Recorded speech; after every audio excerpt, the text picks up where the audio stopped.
आज सुभाष चंद्र बोस का जयंती है, क्या कहेंगे आज इस साल का हम भारतीयों के लिए सबसे महत्वपूर्ण दिनों में से एक दिन है। आज असली नेताजी का जन्मदिन है और आज के दिन प्लूरल्स ने अपने स्टूडेंट विंग को भी इनॉग्रेट किया है, प्लूरल स्टूडेंट फेडरेशन PSF। और बहुत सारी चीज़ें हैं जो नेताजी से सीखने की ज़रूरत है, जो हमारे देश से गायब हो गई हैं।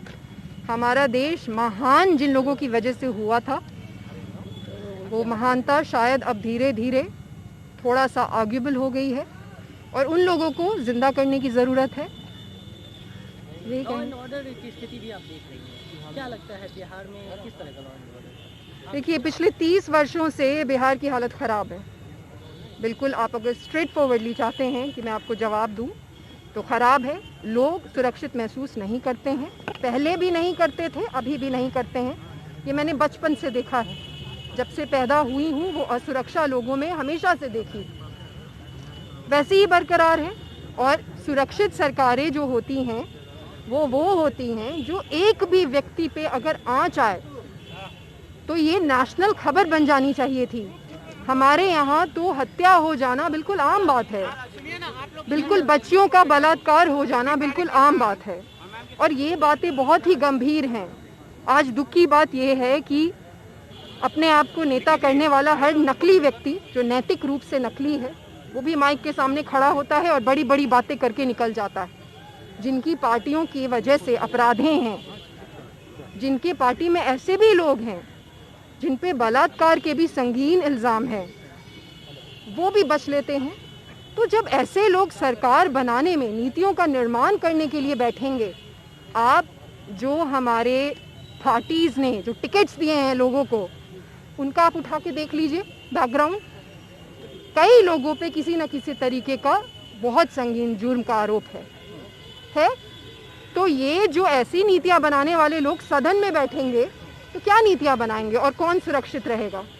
और ये हर दिन होता है, हर दिन होगा। पटना में जब चीज़ें होती हैं तो थोड़ा नेशनल इशू बन जाता है, थोड़ा बहुत, लेकिन ये कोई पहले दिन होने वाली बात नहीं है। पटना के बाहर भी बिहार है जिसमें ये सारी चीज़ें आम हैं।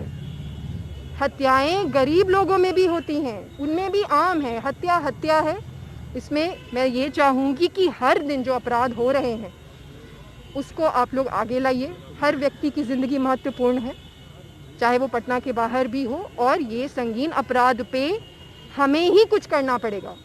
अपराध करने वाले लोग कुछ नहीं करें। किसान बिल को लेकर क्या सोच रहे हैं? मानव श्रृंखला 30 जनवरी को महागठबंधन के तमाम बड़े नेता निकाल रहे हैं। ये सब नाटक है। ये मानव श्रृंखला निकालना बिल्कुल नाटक है। हमें ये सोचने की ज़रूरत है कि सब्सटैंटिवली ऐसा क्या किया जाए कि ये मुद्दे 74 साल के बाद भी, जिन्होंने अपनी जान दे दी थी इसी देश के लिए, उन्हीं के देश में ये मुद्दे अभी तक ज्वलंत हैं।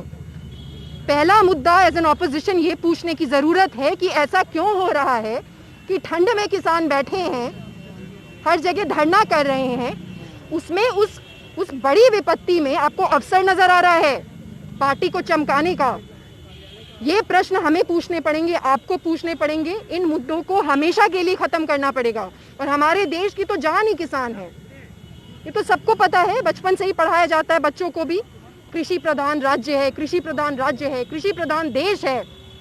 और बिहार की मैं आपको बता दूं, बिहार की किसानों की समस्याएं तो और भी अतिरेक हैं, बहुत सी समस्याएं हैं। मैं पिछले दिनों एक बहुत ही वरिष्ठ किसान है, उनसे मिली थी और उन्होंने कहा कि इन सरकारों ने तो किसानों की जान निकाल दी। उन लोगों से जाके बात करने की ज़रूरत है।